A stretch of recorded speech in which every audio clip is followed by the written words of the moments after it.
The hardest thing for anybody in the private sector is trying to figure out what the next administration is going to do, or what's going to happen at midterms, and whether I'm going to make an investment or not going to make an investment, because that can change overnight. I get that, and I'm sitting here now and I'm trying to figure out, no wonder hardworking American taxpayers have lost faith in the way we operate. But I just want to ask you this, because I think it's really critical. So I have kind of a little bit of a football background. I look at this, we're in the fourth quarter now, it's a 2-minute warning and no timeouts left. I want you to share with us what could happen, and forget the Potomac amnesia about who's responsible for it. Let's go to what actually is going to happen if this bill doesn't get passed. How is it going to affect hardworking American taxpayers? Congressman, good to see you again. It is what we call in economics a sudden stop. It would be cataclysmic. It would be the largest tax hike in history. It would be a disaster for businesses, for working Americans, and for our status in the world. That to have this happen, we would see increases in taxes on thousands of dollars of working Americans. We would see business contract, and we would see a substantial increase in the unemployment rate. Just going forward, and you told people just now what's going to happen if we don't get this passed.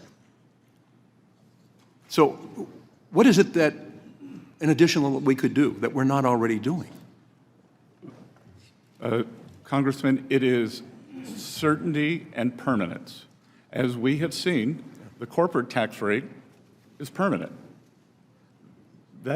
We are not arguing on that here. Businesses have great certainty. Households do not. Small businesses do not.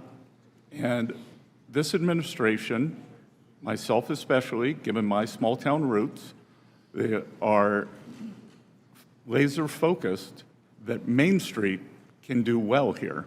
And Main Street is a series of small business owners who work every week to make payroll.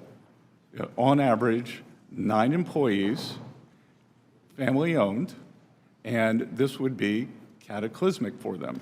On the other side, having permanence, being able to invest, being able to hire more workers, being able to expand, will lead a Main Street resurgence. We will also see a manufacturing resurgence. Approximately 9% of Americans are now engaged in the manufacturing sector. History has shown us that wage growth occurs more readily in the manufacturing sector for working class Americans than in the service sector. So the combination of small business and manufacturing, along with the President's tax agenda for no tax on tips, no tax on overtime, a tax cut for seniors, and the ability to buy a new American-made car and deduct the interest, they will solve this horrendous affordability crisis.